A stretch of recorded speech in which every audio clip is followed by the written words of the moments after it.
Bom dia, igreja. Vocês estão bem? Amém? Aleluia.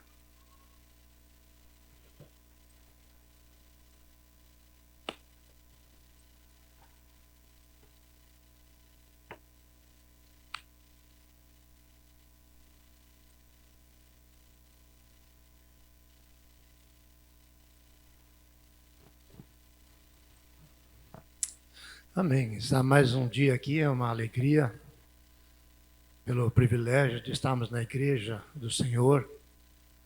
Um privilégio também de fazer parte dessa família, né? Para nós, para mim, minha esposa, nossos filhos, é uma honra estar com vocês aqui sempre, né? Uma alegria estar com vocês. E hoje tem um amigo meu que fez uma escala aqui em Goiânia, né?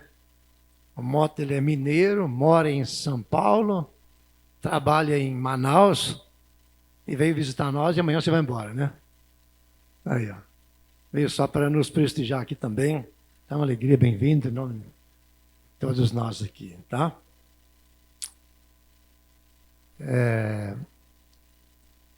A cidade nossa está bem movimentada esse final de semana, né? Então, muitas pessoas lá para a nossa região, hoje nós temos que fazer um caminho totalmente diferente para podermos chegar aqui na igreja. Porque o nosso caminho do dia a dia ele está fechado. Não tem acesso, então andamos hoje talvez 3 vezes mais a distância do que normalmente nós andamos para chegar aqui, né? Amém.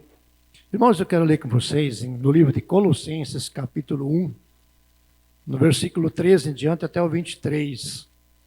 Queremos compartilhar um pouquinho sobre a supremacia de Cristo, né? Nós estamos vivendo esses dias um momento que antecede a Páscoa, a crucificação. E esse texto tem falado comigo não só no sentido da supremacia de Deus, mas também daquilo que ele representa para mim no meu dia a dia, né? Então, eu quero ler com vocês, versículo 13 em diante, que diz assim: Ele nos libertou do império das trevas e nos transportou para o reino do Filho do seu amor, no qual temos a redenção, a remissão dos pecados. Este é a imagem invisível, o primogênito de toda a criação, pois nele foram criadas todas as coisas, nos céus, sobre a terra, as visíveis, as invisíveis, sejam tronos, sejam soberanias, quer principados, quer potestades, tudo foi criado por meio dele e para ele. Ele é antes de todas as coisas, nele tudo subsiste. Ele é a cabeça do corpo da igreja, ele é o princípio, o primogênito entre os mortos, para em todas as coisas ter a primazia. Porque aprove a Deus que nele residisse toda a plenitude, e que, havendo feito a paz pelo sangue da sua cruz, por meio dele reconciliasse consigo mesmo todas as coisas, quer sobre a terra, quer nos céus. E a vós outros também, que outrora eres estranhos e inimigos no entendimento pelas vossas obras malignas, agora, porém, vos reconciliou no corpo da sua carne, mediante a morte, para apresentar-vos perante eles santos, inculpáveis e irrepreensíveis. Se é que permaneceres na fé, alicerçados, firmes, não vos deixando afastar da esperança do evangelho que ouvistes e que foi pregado a toda criatura debaixo dos céus, do qual eu, Paulo, me tornei ministro. Amém? Então nós temos aqui uma passagem que fala da supremacia de Cristo. Ele fala da redenção, ele fala da criação e também da sustentação de todas as coisas, que elas se mantêm através da palavra. do seu poder, da sua graça, as coisas se mantêm e estão andando segundo a vontade e a palavra proferida, né? E quando ele fala aqui que ele é a imagem de Deus, a imagem completa, a imagem perfeita de Deus, ele está nos levando a uma consciência, para uma reflexão, que Jesus Cristo, ele está ao lado do Pai de igualdade. Ele está nos trazendo para fazer uma reflexão, como ele diz no versículo 15, esta é a imagem do Deus invisível, o primogênito de toda a criação. Ou seja, ele está dizendo que ele estava fazendo parte, que ele é parte desde o princípio, desde o começo, ele está entre nós, e ele está fazendo com que todas as coisas se sustentam através dele. E Cristo veio, no versículo 16, ele fala assim, pois nele foram criadas todas as coisas, no céu, sobre a terra, as visíveis, as invisíveis, os tronos, tudo foi feito por ele, através dele e para ele. E para ele. Então, eu fiquei pensando, como que nós estamos olhando para esse Cristo que pagou esse preço tão alto, que ele fala que ele é o cabeça da igreja, mas ele tem a primazia, ele é a sustentação, ele é o que traz, que faz com que as coisas em nossa volta, elas se mantenham no controle. Ele tem o controle da minha vida. Ele tem um controle da nossa família. Ele tem o conhecimento de tudo aquilo que está nos envolvendo no dia a dia. Ele está ali nos sustentando. Ele está ali nos dando o suporte dia após dia. E ele faz uma ênfase muito grande aqui nesse texto, que ele fala, toda hora ele menciona, para que todas as coisas ele tenha a primazia. Em tudo ele tenha a plenitude. Consigo mesmo, todas as coisas, quer sobre a terra, reconciliar-se com ele mesmo. Então ele está trazendo sempre o todo, tudo aquilo que nós somos, tudo aquilo que nós estamos trabalhando, tudo aquilo que nós fazemos no dia a dia, ele está o quê? No controle de tudo. No controle de tudo.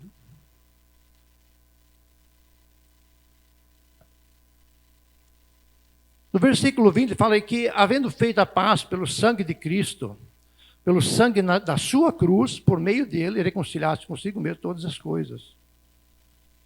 Irmãos, eu estava pensando que, eu estava lendo ontem à noite ainda, e preparando esse texto, e algo me veio e me chamou muita atenção, voltando lá para a minha infância, quando a gente saía, né, brincar, e eu não sei se vocês, ou quantos de vocês, já tiveram o privilégio de, às vezes, andar no sítio, ou andar, talvez, no fundo do seu lote, no seu quintal, e encontrar um espinho e você pisar nele, né? Quantos aqui já tiveram o privilégio de pisar no espinho aqui, né? Então, quando ele fala aqui nesse texto, né, que havendo a paz pelo sangue da sua cruz, que nos reconciliou, isso me veio à tona, para eu lembrar daqueles espinhos onde a gente pisava e furava o pé da gente, e aquilo doía. Isso quando você tinha sorte, na hora de puxar, ele saía inteiro, né? Quando ele não quebrava, ficava um pedacinho lá dentro. É ou não é? Né? Então, quando nós pensamos nisso, nós pensamos numa dor de um espinho, eu comecei a fazer uma reflexão do que representava aquela coroa que foi colocada sobre a cabeça de Cristo. normalmente, quando você vai num lugar mais árido, os espinhos daquele local, eles são duros. Até porque a forma dele crescer, eles são mais intensos. Mesma coisa de um espinho de um pé de laranja, né? O laranja tem uma espinha bem resistente, né? Agora, imaginem vocês que nós temos alguém que veio, que está dizendo que tem o controle de tudo, e todas as coisas foram feitas por ele, para ele, através dele, e ele teve que se submeter a essa cruz, se submeter a essa dor intensa. Nós vamos focar hoje só nessa cruz, nessa coroa de espinhos. E alguém vem e coloca essa coroa na sua cabeça. Eu imagino que eles não colocaram ela lá só para ela ficar leve em cima.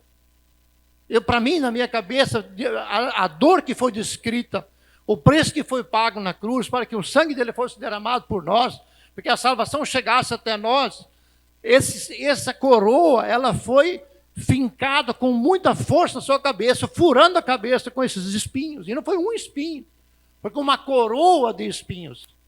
É algo que realmente traz dor e machuca. E aí o sangue vai derramar, e esse sangue foi derramado, esse sacrifício, essa dor, ela se deu para que nós tivéssemos hoje o nosso nome escrito lá nos céus. Naquela cruz, o nosso nome já estava lá também. O nosso nome estava escrito já e previsto que nós estaríamos hoje aqui na igreja falando sobre isso e ter a convicção de que a salvação chegou até nós. Amém?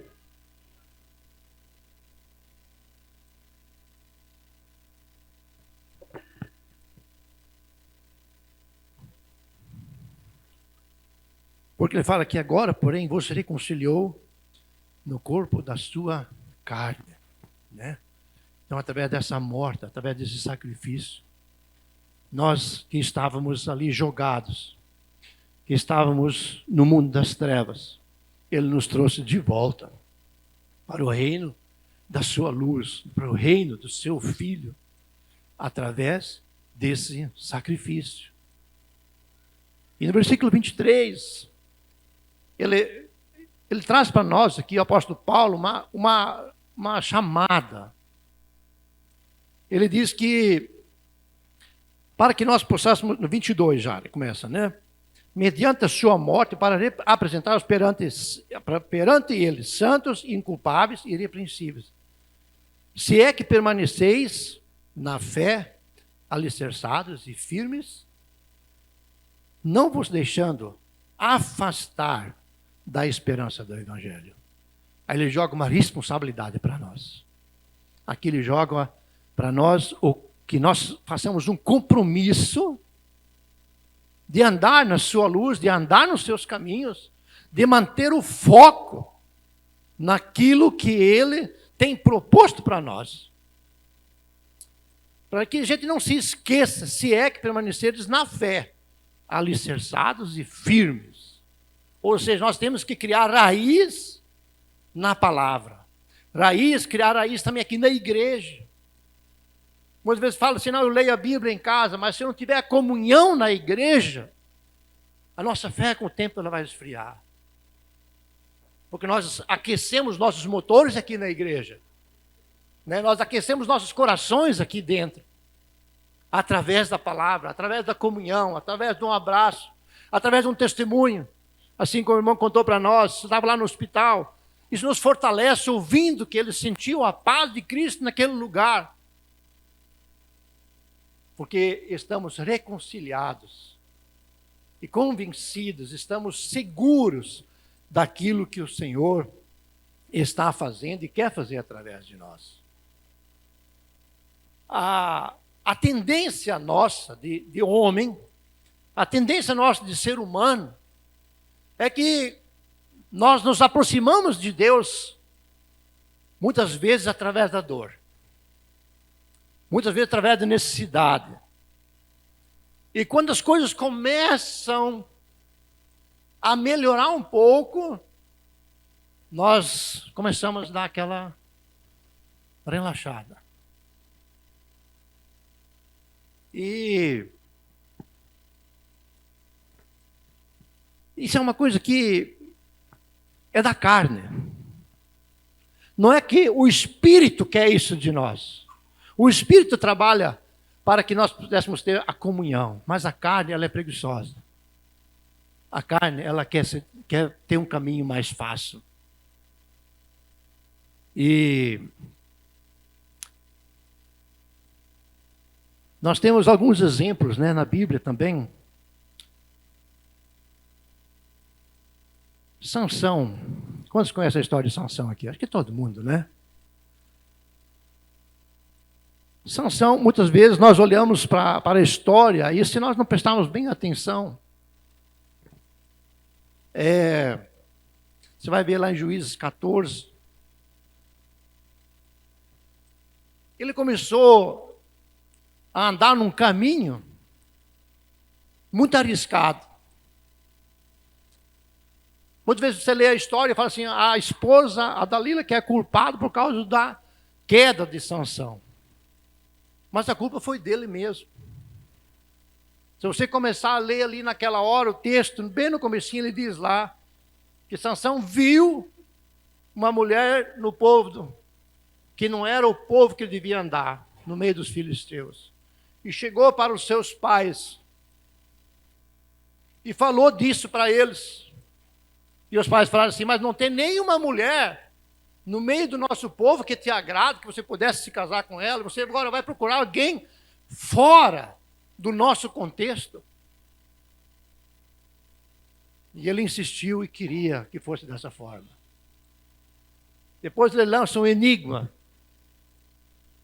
E a esposa começa a falar com ele para revelar o enigma para ele, para ela. E não consegue, no 7º dia ele revela para ela. Ele estava começando a ceder, sair do propósito, saindo daquele caminho que foi proposto para ele. E assim foi. E na 3ª vez, ele revela por que ele tem a força que ele tinha. E grande foi a sua queda. Todos nós sabemos disso. Porque ele andou numa linha, até o pastor Júlio nos ensinou muito bem esses dias para trás, sobre a linha divisória, que se você andar nela bem pertinho, você tem um risco, você corre um risco muito grande de cair ou para o lado do abismo. E se a gente estiver esperto, nós vamos nos manter longe da linha de risco. Quem entende isso? Amém? Nós temos que nos afastar o máximo possível daquela linha que divide o perigo da paz. Afastar dali. Porque ali não é um caminho que nós devemos andar, né? Nós precisamos manter o foco. Até porque, se nós olharmos lá em Mateus 11, 28 a 30, ele fala que o jugo é suave, né? E o fardo é leve. Então, se nós entendemos que Jesus Cristo reconciliou nossas vidas, se nós entendemos que Jesus Cristo é o que nos sustenta dia após dia, nós precisamos entender que o jugo que nós estamos carregando, ou a caminhada que nós estamos fazendo como cristãos, ela precisa ser uma caminhada leve. Ela não precisa ser uma caminhada pesada. Os nossos problemas, nós precisamos aprender a entregar esses problemas ao Senhor, aos pés da cruz. Consagrar nossas limitações, entregar nossas limitações ao Senhor e pedir que a misericórdia dEle nos conforte, traga paz para nós. Essa semana mesmo eu tive o privilégio de testemunhar para um grande empresário. Ele é um fornecedor nosso e ele veio para receber. Toda sexta-feira ele vai lá para receber, a gente faz negócio com ele. E ele queria conversar comigo. Vamos ali, vamos na nossa sala, vamos conversar, né? E ele começou a expor a situação da empresa dele para mim. E eu escutei. E eu sei que eles têm uma igreja dentro da empresa deles, que ela é uma empresa muito grande. E eu falei para eles assim, eu sei que vocês têm uma igreja lá dentro da empresa, né? Eu sei que vocês têm missa lá e tudo. E como é que está essa situação sua aí com Deus? Não, nós estamos super bem. A gente está sempre firme na igreja. E como é que está essa questão de entregar esse fardo? Você está me contando aqui agora que a tua empresa ela está com prejuízo há 1 ano. 1 ano de prejuízo. Pois é, assim, eu tive que tomar umas providências drásticas, demitir muita gente. E agora cheguei numa situação que eu tenho que trabalhar até tarde da noite para atender a demanda dos nossos clientes. E aí eu fui falar para ele sobre entregar o fardo, sobre a minha experiência de entregar o fardo. E eu falei para ele que eu aprendi isso na dor, no momento da maior dificuldade. Eu aprendi que se eu entregasse ao Senhor e descansasse nele, porque muitas vezes nós queremos entregar, mas no outro dia a gente vai lá, pega o fardo, joga nas costas e começa a carregar o peso, vai trabalhando o dia inteiro. E eu fui falando isso para ele, e até um dia eu entendi que eu tinha que chegar em casa, ou chegar aqui na minha empresa, fazer uma oração, entregar para o Senhor aquilo que estava me perturbando, aquilo que não estava dando certo nos meus negócios. Por mais que eu estava fazendo a mesma coisa que eu sempre fazia, mas os números não respondiam para aquilo que eu estava me propondo a trabalhar. Eu expliquei isso para ele, digo, entrega, descansa. Você tem que aprender a descansar no Senhor. E eu vi que ele ficou quieto, não falou muita coisa, mudou de assunto. Daqui a pouco ele olhou para mim, falou assim, sabe, eu acho que você tem razão. Eu preciso aprender a entregar. Fiquei feliz, eu falei, eu consegui, né? Conseguimos o quê? Testemunhar do amor de Deus. Testemunhar daquilo que Deus quer fazer por nós. Não é por um acaso que Deus nos reconciliou para nós estarmos com Ele. Não é por um acaso que Jesus morreu na cruz e nós temos que ficar independentes o tempo inteiro.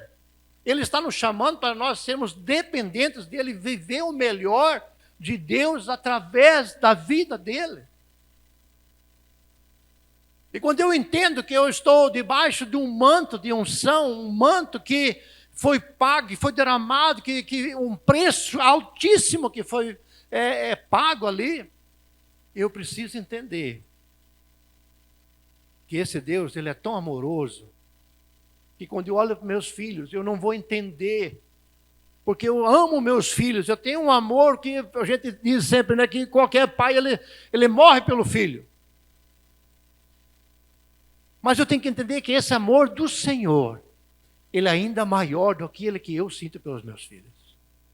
Ele é imensurável. Ele é imensurável. Então, eu queria que a gente tivesse esse entendimento nesta manhã, para podermos levar essa mensagem para a nossa casa.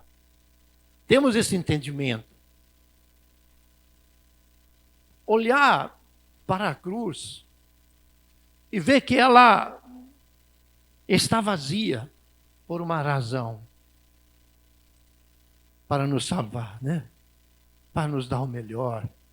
Para termos uma vida onde a sustentação vem dele. Quero ler com vocês também em Hebreus. Hebreus capítulo 1. Hebreus capítulo 1. Do versículo 1 até o 4. Para a gente complementar um pouco essa questão E aqui nesse texto,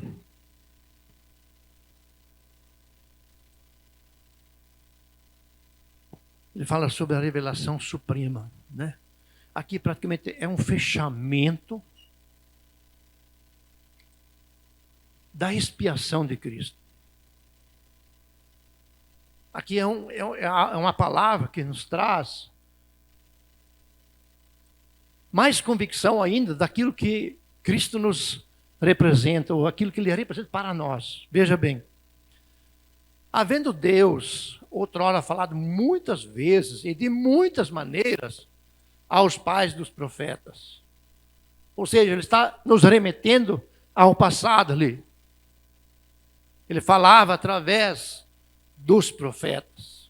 No versículo 2 ele vem e diz: e nesses últimos dias nos falou pelo Filho, a quem constituiu o herdeiro de todas as coisas, pela qual também fez o universo. Mais uma vez ele nos traz de volta, nos chama a atenção aqui que ele fez o universo, por tudo que foi feito. E ele fala da herança. Ele fala aqui que ele se tornou herdeiro.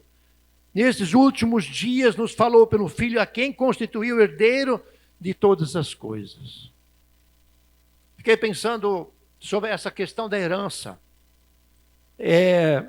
Como nós poderíamos aqui exemplificar o que a palavra nos diz aqui.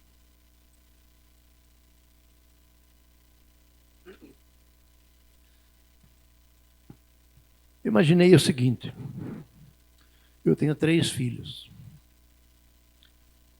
E se eu chamar meus 3 filhos, eu e minha esposa, nós sentarmos com eles e falar para eles: filhos, a partir de hoje, tudo que está no meu nome, no nome da sua mãe, nós vamos transferir para vocês. E vocês fazem com isso o que vocês quiserem. E nós vamos ficar aqui ao lado de vocês. Quem está no poder dos meus bens a partir de agora? São os meus filhos. E esse texto, ele traz isso. Nesses últimos dias nos falou pelo Filho, a quem constituiu herdeiro, mais uma vez, de todas as coisas. De todas as coisas. Pelo qual também fez o quê? O universo. Ele é o resplendor da glória e a expressão exata do seu ser, sustentando todas as coisas pela sua palavra, do seu poder. Depois de ter feito a purificação dos pecados, assentou-se à direita da majestade nas alturas, tendo se tornado superior aos anjos, quanto herdou mais excelente nome do que eles. Quando nós entendemos isso, que Ele está acima de todos os nomes, que Ele recebeu o nome de Filho, que Ele recebeu a herança e que Ele tem o domínio de tudo, então nós podemos entender que a nossa salvação está garantida. O preço está pago, a conta está liquidada. Porque Ele simplesmente pagou esse preço. Ele fez o universo, o Criador. É o resplendor de sua glória, a expressão exata de Deus. E Ele é que sustenta todas as coisas em nossa volta. Quando nós nos colocamos o nosso coração à disposição do Senhor, quando nós abrimos a nossa mente para permitir que Deus ministre ao nosso coração, Ele começa a ter liberdade de falar conosco.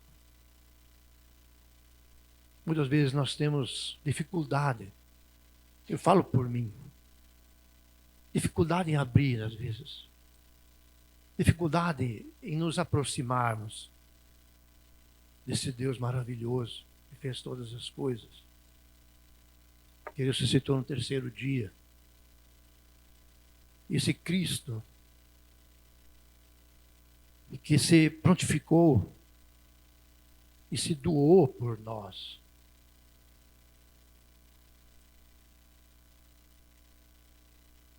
Como eu tenho me comportado diante dessa situação, sabe? Fiquei pensando que, como todas as coisas estão voltadas para Ele, todas as coisas foram feitas, e nós às vezes nos sentimos vigiados, né? Julgados. As pessoas olham e nos julgam. E nós olhamos e nós julgamos. Coisa do nosso coração. Mas quando nós entendemos que nós estamos debaixo de um manto, debaixo de uma proteção de Deus, onde o meu orgulho tem que ser controlado, rebaixado, e permitir que Cristo comece a crescer dentro de mim, que Cristo tem que aumentar, o Espírito Santo tem que ter liberdade de estar dentro de nós, a presença dele tem que estar fluindo através de nós. E quando ele fala em todas essas coisas, ele está falando que isso nos leva a sermos essas pessoas, não só aqui na igreja, para podermos testemunhar no nosso trabalho, porque em todas as coisas nós estamos incluídos no pacote, esse pacote que é Jesus Cristo, esse pacote que se chama proteção, essa situação que Deus disse que Ele nos reconciliou. Então, aonde nós estivermos, seja na nossa casa, seja diante dos nossos filhos, seja lá no nosso trabalho, seja no comércio, aonde nós estivermos, em todos os momentos da nossa vida, nós temos que entender que nós estamos debaixo da bênção e da proteção do Senhor. E nós precisamos, nesses momentos, então, agir e testemunhar daquilo que nós aprendemos, daquilo que nós somos. Nós temos que testemunhar daquilo da nossa essência, que é Jesus Cristo. Testemunhar daquilo que Deus está fazendo na minha vida. Testemunhar daquilo que é a obra do nosso Senhor Jesus Cristo. Nós esses dias visitamos nossos filhos lá em Mineiros, eles estudam lá. E na semana que nós estávamos conversando, que nós iríamos até lá, elas nos falaram assim: papai e mamãe, nós queremos que vocês vão na nossa igreja. Ou seja, elas estão longe de casa, mas elas sabem o caminho que tem que andar. Eles conhecem o caminho. Isso para nós, para mim e para minha esposa, isso foi maravilhoso. Foi uma notícia assim. Gente, isso é lindo a gente ver que nossos filhos estão nos chamando para irmos à igreja onde elas estão frequentando hoje. E quando eu olhei essas crianças aqui hoje, nós muitas vezes oramos, e nós olhamos, nós estamos ali, todo mundo sentado olhando para as crianças. Ah, que lindo, né? Olha que mocinho lindo, olha que rapazinho bonito. Olha que sorriso lindo, né? Todo mundo está olhando a beleza de cada sorriso que você vê aqui na frente. Mas eu li algo essa semana que diz que em 30 anos existe uma grande possibilidade das igrejas brasileiras estarem vazias. Porque os pais não estão conseguindo transferir a fé para os filhos. Isso é algo triste, quando você lê algo nessa envergadura, pensar que nossas futuras gerações estão comprometidas e que essa responsabilidade hoje é nossa. É nossa. Porque aqui, essas crianças que estavam sentadas aqui hoje, pode estar o nosso presidente da República amanhã. Pode estar um governador, um vereador, um deputado, um governador. E o que é que ele vai levar quando ele estiver no poder? Quem ele vai levar para lá? É o que nós ensinamos para eles hoje. Então, quando o pastor chamam, os professores chamam para a gente orar aqui por eles, sabe, eu senti que nós temos que fazer uma intercessão desse momento. Não só uma oração simples, mas um momento de intercessão para que essas crianças possam crescer no mover de Deus. Que essas crianças possam crescer no amor de Deus e que essas palavras, essas crianças possam levar isso lá para o futuro, para as futuras gerações. Porque nós conhecemos a palavra, mas eles estão sendo amadurecidos, eles estão sendo forjados agora. E isso me doeu no coração, sabe? De onde eu estou pensando nisso. E hoje, quando eu vim aqui novamente, fiquei olhando nisso. Essas crianças precisam ser educados no Evangelho, na palavra do Senhor. Porque elas amanhã, nós vamos estar com cabelo branco, velhinhos. Aí eles vão estar no poder, eles vão estar ministrando, eles vão estar governando, eles vão estar trabalhando. E eles vão estar nos representando na honra e glória do Senhor Jesus Cristo. Amém? Então, eu queria deixar essa palavra para vocês nesta manhã, irmãos. E que Deus possa nos fortalecer na fé. Nos fortalecer na convicção. Que nós precisamos ministrar mais. Para a nossa casa, para a nossa família, para os nossos filhos. Sejam pastores em casa. Sejam ministros na sua casa. Ministrem a palavra do Senhor todos os dias. Não falem para elas fazerem. Mostre. Seja a luz, seja o testemunho. Uma criança, ela não faz o que você fala. Uma criança faz o que ela vê você fazendo. Essa é a verdade. E se nós temos essa convicção que o Senhor Jesus Cristo morreu por nós, nós não podemos permitir que essa nova geração passe por nós e que lá na frente eles se desviem do caminho porque nós não testemunhamos de acordo. Tem me doído isso na minha alma, no meu coração. Me perdoe. Amém. Que a presença do Senhor possa nos iluminar nosso caminho, a nossa mente e o nosso coração. Amém. Vamos ficar de pé.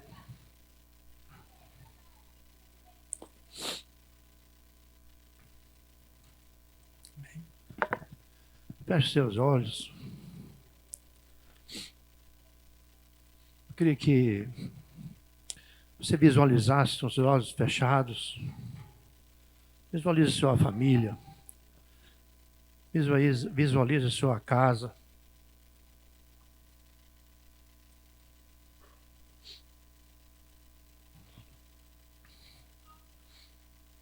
Amém. Veja o que nós podemos fazer a partir de hoje para melhorar o nosso comportamento. Oh, Jesus, Espírito Santo, aleluia, Jesus. Pai, esteja conosco, Senhor Deus, a cada dia, Pai. Que a nossa consciência, Senhor Deus, possa estar, Deus, diante de Ti todos os dias, Senhor. Que a Tua presença, Pai, possa nos sustentar, Senhor. Ó Deus, que o Senhor possa nos dar sabedoria como pais, Senhor, como mães. O Senhor possa nos dar a graça, Pai, de entender a Tua palavra, Senhor. O Senhor possa nos dar graça, Senhor Deus, para entender, Deus, o Teu propósito em nossas vidas, Senhor. O Senhor possa nos dar graça, Senhor Deus, para conduzirmos nossa casa, Pai. Em nome de Jesus, que a presença do Senhor possa nos sustentar e que todas as coisas em nossa volta e todas as coisas que o Senhor tem feito por nós possamos ter um entendimento que o Senhor é que governa a nossa casa, que o Senhor governa a nossa vida, que o Senhor governa o nosso trabalho. Pai, no nome de Jesus, nós colocamos na Tua presença, Pai, crendo que o melhor, o Senhor ainda está por vir, o Senhor tem por fazer em nossas vidas, Senhor Deus. Nos fortalece agora, Pai, Pai, em nome de Jesus, eu trago isso na tua presença, crendo que o mover, que a graça, que o milagre do Senhor está sobre nós, em nome do Senhor Jesus Cristo. Aleluia, Deus. Amém.